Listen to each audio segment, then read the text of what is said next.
This week they're an 8-2 football team. They've lost 6 games to the top 20 teams. I think 4 that were inside the top 10 at one point. Very good defense, very well coached, very disciplined. I think Tom Allen's one of the best people in the profession. I've always said that. I think he's a wonderful person, a really good coach. And we knew that this was going to be tough, and I think the first quarter showed that, along with the second, beginning of the second quarter. You got to give them a lot of credit, though, how hard they play, how hard they fight despite the record. And, first and foremost, I want to give them credit. Second, just I'm really proud of our players' resolve, how they responded the last few weeks. Last week was a really emotional game, and sometimes you just don't know what you're going to get after that, how much emotion went into that game. And I thought our guys really did a tremendous job preparing. We had a great week of practice. They were focused. I tell all you guys that all the time. I don't worry about the response. They come out ready to go, ready to work. They love each other. We needed to be a really close-knit family today, and I saw that. Offense, defense, special teams. We didn't start fast on either side of the ball, but I thought we settled down really quickly and just put our oar back in the water and rode. And there are a lot of individual performances I'm sure we'll talk about, but really thankful to get the win here, and look forward to next week. What did you feel like you guys did defensively after that first drive? You got to give them a lot of credit. First of all, we had no idea what quarterback was going to play. We didn't know if Tuttle was going to play. We didn't know if 9 was going to play, who was the starter at the beginning of the year. We didn't know if 0 was going to play, and we didn't know if 16 was going to play. So what we did was we kind of divided them in their skill sets and made 2 separate game plans defensively and said, okay, if this guy plays, we're going to do this. If this guy plays, we do this. Then you find out who the player is and the starter is, but then when they run their plays, there's a lot of things you never even saw. Right? So, there are a ton of, we got to give them credit. That first drive, it was completely scripted. Most of the things we hadn't seen. They did a good job moving down the field. But again, sooner or later, you can make adjustments on the sideline to some of those things if they're going to keep doing that. And I thought our defense did a really good job of that adjusting. I didn't think we tackled really well on the first drive, but I thought we did as the game went on. I thought we tackled really well as the game went on, especially our secondary. I thought our secondary tackled better than they probably ever have, taking out that first drive. Especially some of the young kids. Did you feel like Stanford had a good game plan to get Tanner into a rhythm with some of the screens, tunnel screens, all that? Really Absolutely. That was the whole thing. I think, like any quarterback, Chip. If you ask any quarterback, would you like to get into rhythm early or no? Most guys are going to say yes, right? And I think Mike and Matt did a really good job of doing that. Just with completions, it wasn't like it has to be timing and you have to worry about the protection. It was ball out. It was some hitches. It was some screens. It was some quick game. And even though it wasn't complete, it got him going. I can't say enough about that kid's resolve. A lot of people are really hard on him. He's the all-time winningest quarterback in the history of our program. Coach, talk about that last minute of the first half. Certainly it was a game changer. Yeah, I thought they were going to take a knee, and they didn't. They go down the field, and Tyler Newman makes a great play. And, we still have 2 timeouts left, I think, at that point. There's 29 seconds left. And, I think everybody from the outside is like, okay, is he going to keep the field goal? Is he going to be conservative, or is he going to be aggressive? Those are the 2 words: conservative and aggressive. Well, conservative, aggressive is stupid. I said that in my radio show. I think there's 3 options that you have there, but it all depends on what the defense is doing. What are they allowing you to do? And they allowed us with one-on-one coverage with Crab. And it was a great pitch and catch by Tanner, good protection to get us down there. And just I thought Chris played really big today. Everybody was touching the football today. Brendan Spanford had some nice plays. And Dalen Wright had a huge catch down the sideline.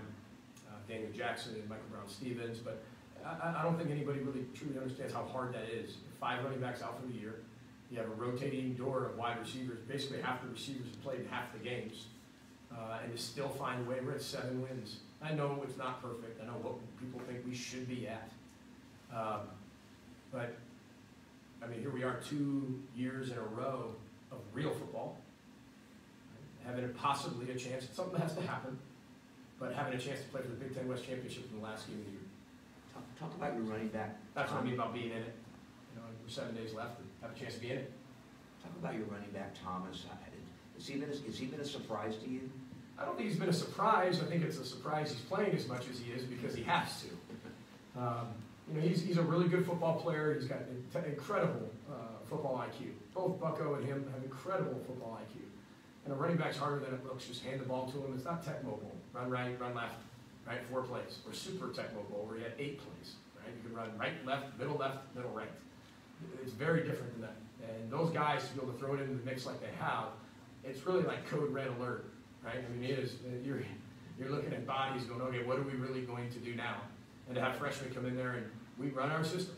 It's not like we're doing things to protect them. It's not things, we're not saying we're not going to do this and not going to do that because they're freshmen. I think they both had they're coached really well by Kenny Burns. They're 2 of the hardest workers we have on the team.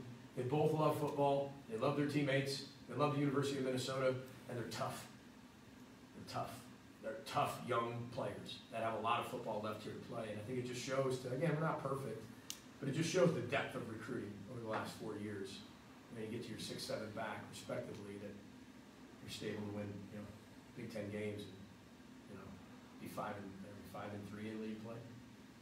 I know, and I know it's not undefeated, but we're doing the best with everything we've been throwing our way, and that's all I can ask of these players is their best. That's all I can ask. No matter what you demand of us, all I can ask is the best of the staff, these players, equipment managers or trainers. All I can ask, and they're giving everything they have.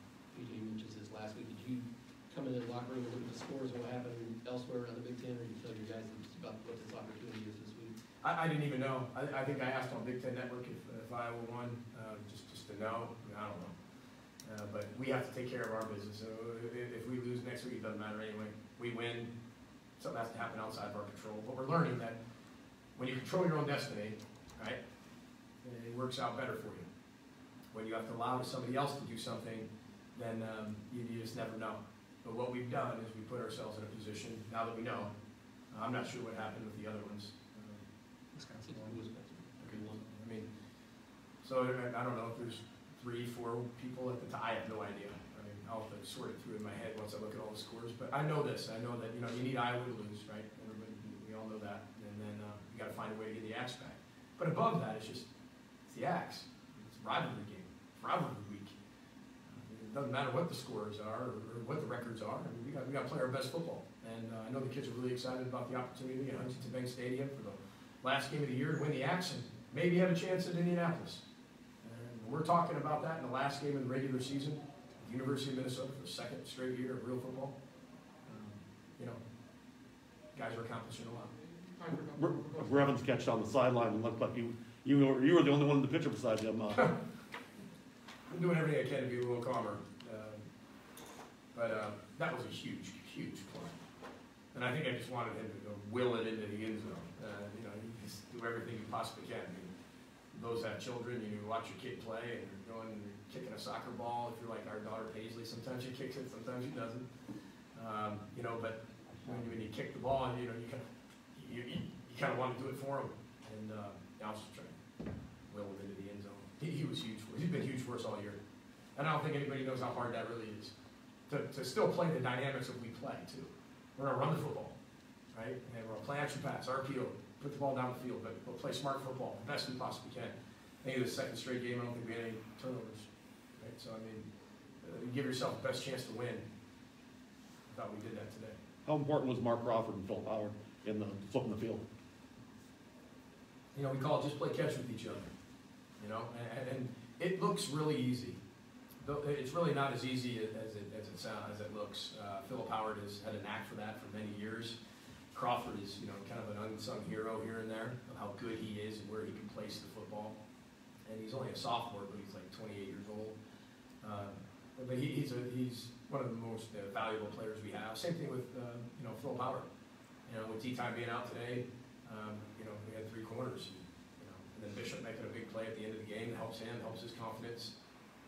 We got to get a stop at the end, when we sub some guys in. They give them playing time, give them experience, and unfortunately they got another touchdown. PJ, you guys got stopped in the red zone in the first drive and then finished your next 5 with touchdowns. What was different there? I couldn't kick the field goal, and Chip would have said I was conservative again, and so I didn't. So I listened to Chip. Just kidding, Chip. It's the right call. It's the right thing to do. Was last week the bad call? The week before? Here, listen, we knew. I told our team, and here's the thing: you've got to every single situation and every 4th down call. depending on the score, depending on who you're playing, depending on their personnel, depending on our personnel, what play of the drive is it? What's the best play? How are they playing certain things? All go into this little formula you decide within 12 seconds of what you're going to do. But we were definitely going to go for it. And, you know, I felt like we came down the field, it's early in the game, and, you know, I felt like we needed something right away. You know, we're you know, down 7-0. You know, we were already down 7-0, right? Is that right? No. 0-0. That was the opening drive? Yeah. And, you know, I felt like if we can go up 7-0, you know, it was an attitude play, and we just couldn't get it. You know, got to give them a lot of credit. They did a really good job of stacking the box. And, but that was at that time, that's the best call.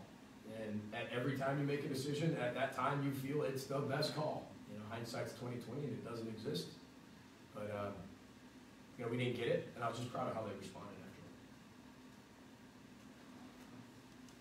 Anything else for Coach? Okay, thank you very much. Thanks for making the trip, everybody. Go Scotty Mile, go Gophers.